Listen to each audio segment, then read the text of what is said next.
Welcome to the Distance Learning Kitchen, where we put a little heart into everything we make. And we're going to continue with our Valentine's theme, and we're going to make strawberry scones. So I have all of my mise en place ready except for my strawberries, and I wanted to show you how you need to prep your strawberries. So all my strawberries have been washed, and what I need to do now is to remove the caps. And then I need to inspect my strawberries and make sure there's no bad spots. Now, I'm gonna have the camera come in here really close because I wanna show you what's the difference between a strawberry starting to get soft and going past its peak to where you've got a strawberry that is going bad. A spot of it is actually going bad.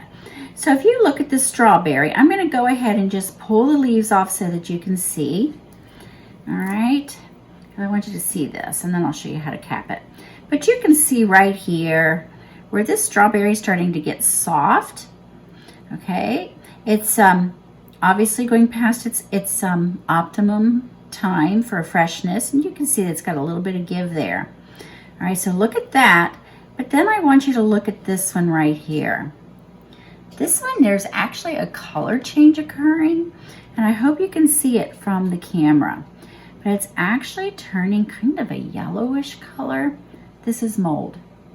You don't want to put that in the food that you're preparing, especially if you've got anybody who has a mold allergy.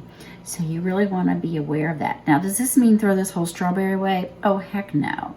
I'll show you how we'll check it. So what I'm going to do is oh, hey, our oven's preheated. All right, capping your strawberries. You want to hull it. You want to get this part out. I have a little fancy gadget that lets me do that, and I just come in here and I scoop, and it lets you do that with a strawberry. It lets you do it with tomato.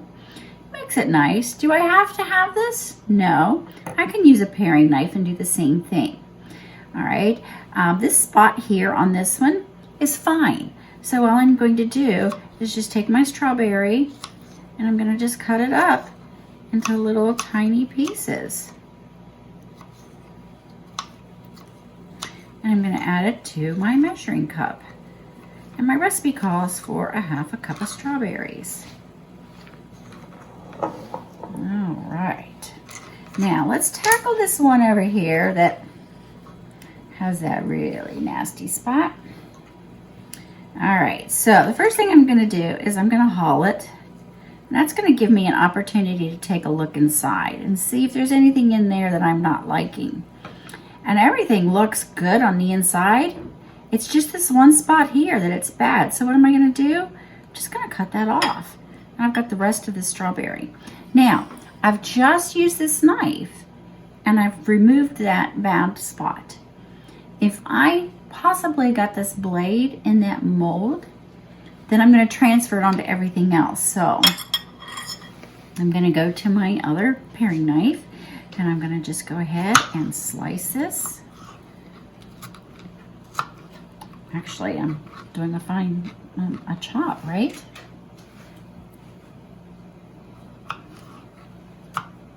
And so for those of you who have allergies, you certainly understand that if you get something that has, well, mold just tastes bad, right?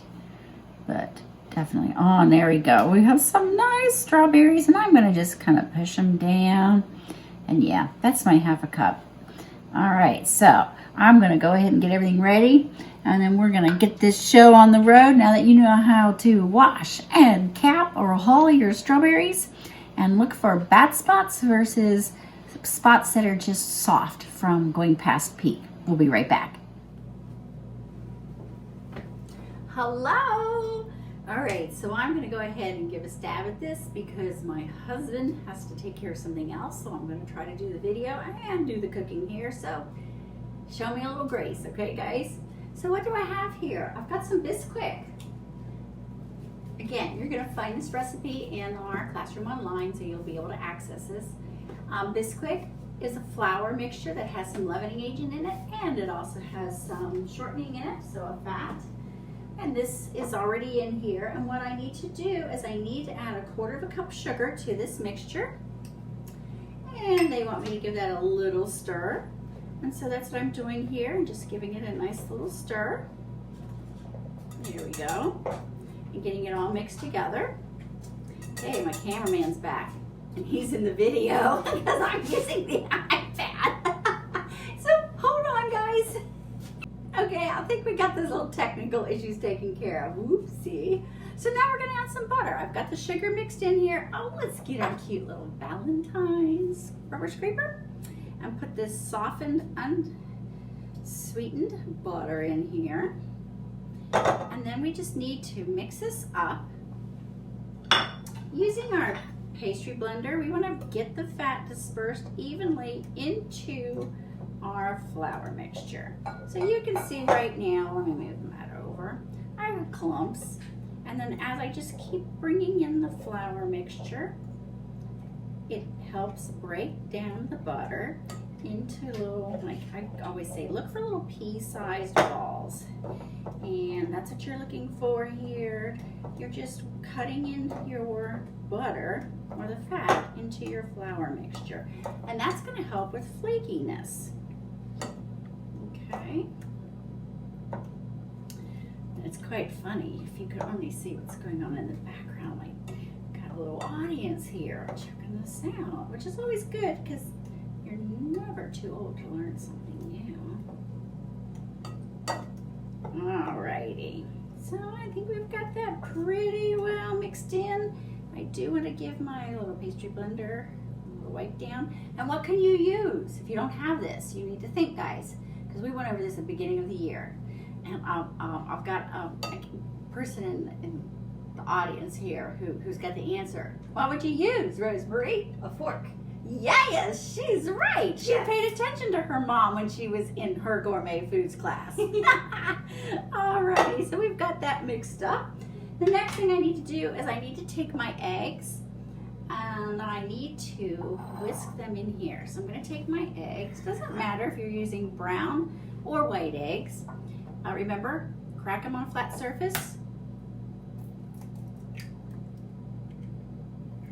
Okay. Little waste bowl. And then the directions say that I need to mix these up. I want to get that, that's a good egg. You need that for the recipe. But I need to mix it up with a whisk because then the milk is going to go in there. So my big whisk is too big. I'm going to use my little cute little handy dandy little one. And again, what could we use in place of this little teeny whisk? And if my daughter were still here. Oh, yep, there she's got it, a fork. It'll work just fine. All right. So just get that. We want to really break up the egg. And then what we're going to do is we're going to add our milk to this. And whisk it up. And we're going to be going. All right, so let me move my waste bowl and my measuring cup and we'll come back and see this for the next step. All right, I need you to think back to when we did quick breads. What happens if we stir a lot? Hopefully you remember. And also when we're adding our liquid to our dry ingredients, remember what we need to do? We need to just kind of move our dry ingredients around, make a little indentation or a well, and then we're going to add our egg and milk mixture.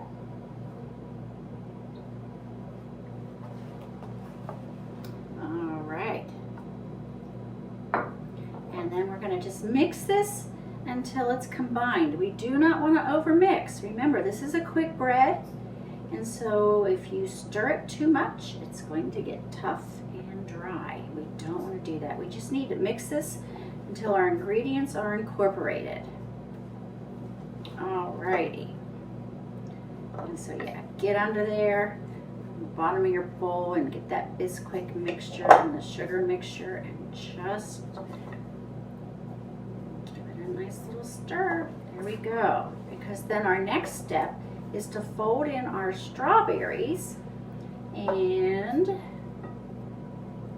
there we go. Oh, one little lonely strawberry. Oh, there were two little lonely strawberries left in there. And now we're just going to gently stir those strawberries in. We don't want to mash them up. Just get them mixed in. There we go. And I can finish mixing them in on the counter. All right, so now what I need to do is I need to grab some of this Bisquick mix, sprinkle my counter with it. I need to dust this mixture on here because I'm going to pat out my dough. And I would rather put more on than what I need because I can just bring this in as I need it. But then I don't have to put my hand back in the box if it's already dirty. All right, so here we go. Take this mixture. This is pretty moist. I might be using all that Bisquick. Here we go.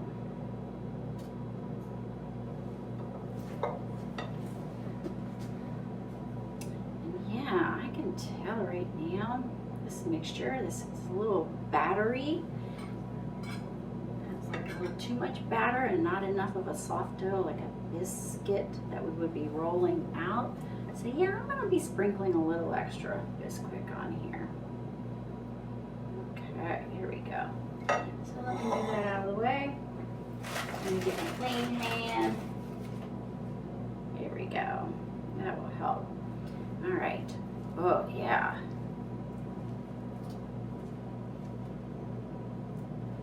So we're just gonna,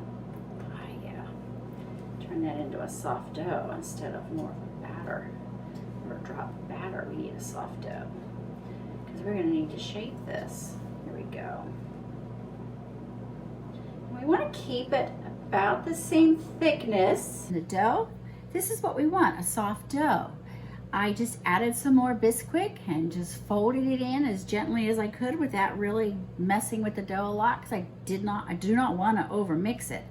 So I need to have about 3/4 of an inch thick into a square, and then we're going to take a knife and you can carefully put some flour on there if you think you're going to need it, and just go down the center, cut it into 4ths.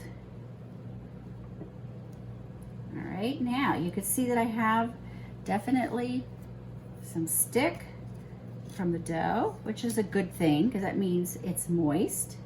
And then we're going to come back in here and do this. There we go. Now at this point, I'm going to go to my bench scraper. I want you to be really careful, guys. I don't want you to wipe this with your fingers because if you have a sharp knife, which I know some of you have some very sharp knives from when you did your knife cuts, I can either take some more of this flour mixture and sprinkle it on there, maybe if I can get my hand in there. Here we go, just to kind of coat some of that. And then we're gonna just cut those into triangles. And again, let's go ahead and cut our knife. And then we're gonna come over here and over here. There we go. And then I'm going to take my bench scraper and carefully, let's see. Pick up our scone. Actually, you know what would work great? Be one of my little spatulas in the drawer. I'm going to put this on a baking sheet. Oh yeah, I've got something in my drawer over here too. Yes. Right here, guys. Yes. Bent-handled spatula. Perfect. Woo. Okay, so we lost the tip. You know what's nice about this? They'll know they're homemade. Yeah. Come under here. Again, try not to manipulate your dough too much. And I'm gonna just have to do a little rearranging there. There we go. And I think I'm probably off camera, or maybe the camera is moved so that you can see this. Here we go. So these are gonna go in the oven, 450-degree oven, And we're gonna bake those for about 15 minutes until they're golden brown, and then I'll take them out. Hey guys, take a peek. Look at this.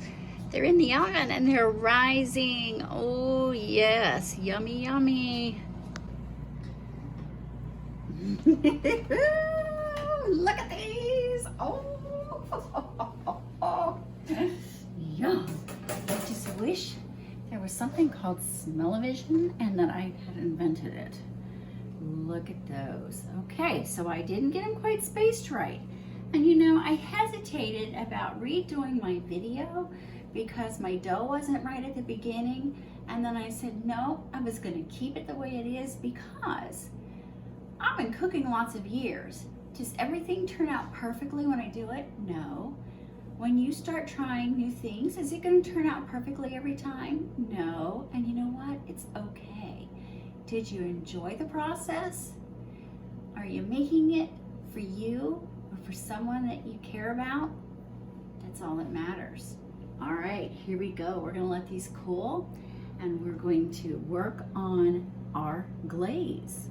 I was looking at the recipe for the glaze and I went, okay, a cup of confectioner's sugar, which is powdered sugar, and it has lemon juice with no amount, and then it just says a half a teaspoon of vanilla extract, and to mix that together and you'll get a glaze. That's not going to be enough liquid, so I just hit Google and I looked up glazes to put on scones, and I just saw a variety of recipes and I saw what they have in common. So I've got some vanilla extract here with a little bit of lemon juice, and I have milk. It's skim, I think. Yeah, it's fat-free milk. And then I have heavy cream. Look at the difference in the color. The difference in color is because this has a whole lot more fat than that does. It has nothing to do with this being watered down. It has everything to do with the amount of fat that's in the product. All right, so what am I gonna do? I've got my confectioner's sugar. I sifted it earlier. I'm going to add this to my milk. Why not? And that way I can get all of it because it's been sitting for a while because I measured this a couple hours ago. I'm gonna add that, and I'm gonna add my heavy cream. Oh, that's gonna be good. And we're just gonna whisk this.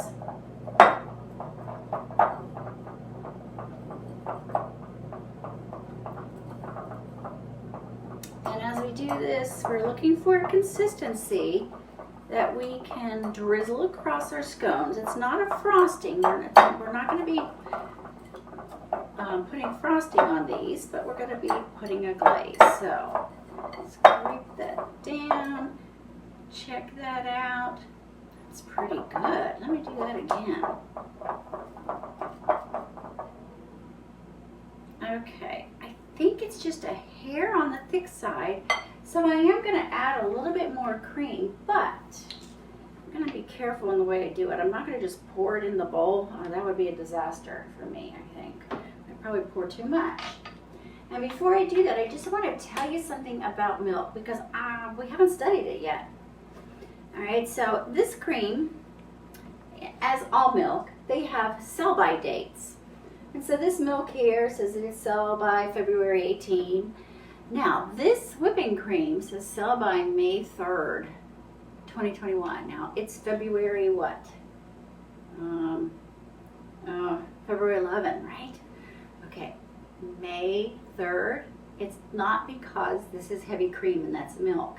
I want you to look at the pasteurization. We'll learn about this when we get to milk. But it says ultra pasteurized, and it's a special pasteurization process that allows milk to have a much longer shelf life if you buy it ultra pasteurized. It might say UHT, which is ultra high pasteurization, and until this is opened, it can stay on the shelf or in the refrigerator to that date.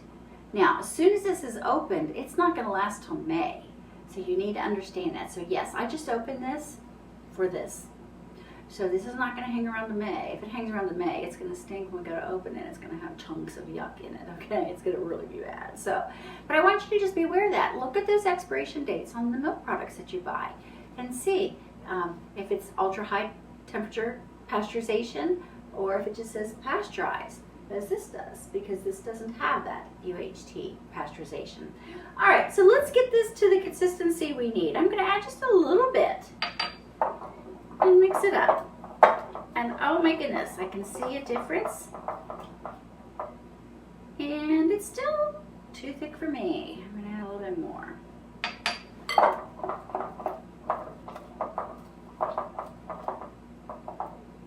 Oh my, I think I need to add some milk and not the cream, because as I'm thinking about it, the more you mix cream, it can actually thicken, because that's what it does when you mix cream a lot. Because when you want to take heavy cream and turn it into whipped cream, which you're going to see later.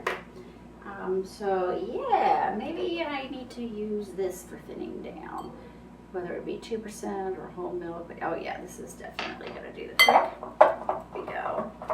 Oh yes, yes, yes, yes.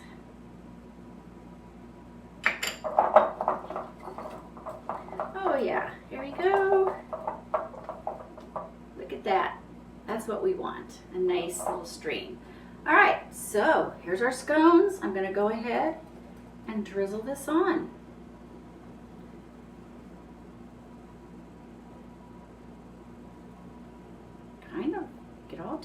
Kind of do like we did with the chocolate, right? Why not? Ooh.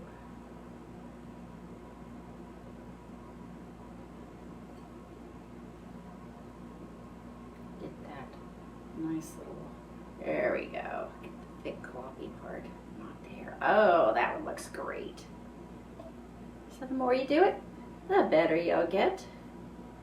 And you know what? Again, how does it taste when we get done?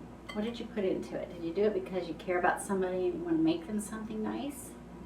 This would be great to do for like a brunch or afternoon. Nice cup of coffee, hot tea, cup of hot chocolate. There we go. Oh, this one is crying and saying, give me some, please, please. There we go. Woo. Okay. There we go. That's what I want. And when they're just a little bit cooler, they will be so ready to eat. Oh my goodness, they're going to be really good. So I'll get them ready, plate them up, and you can see how they taste. I'll be right back. Okay, so while we were away, I went ahead and heated up the chocolate that we used for the strawberries. And I went ahead and drizzled some on here because, hey, chocolate covered strawberries, right? So I have this one with a little bit of the regular glaze and some chocolate. And then this one, I just have the regular glaze on and I garnished it with one of our strawberries. And so it's ready for us to do a taste test. And what a great thing to have with the coffee, right? So, oh my goodness. So let's take a look. When you look in here, oh, that's such a nice tender crumb. They're not going to be dry. If you ever mix these things, they are so dry. It's like trying to choke down chalk. This is great. So let's try it.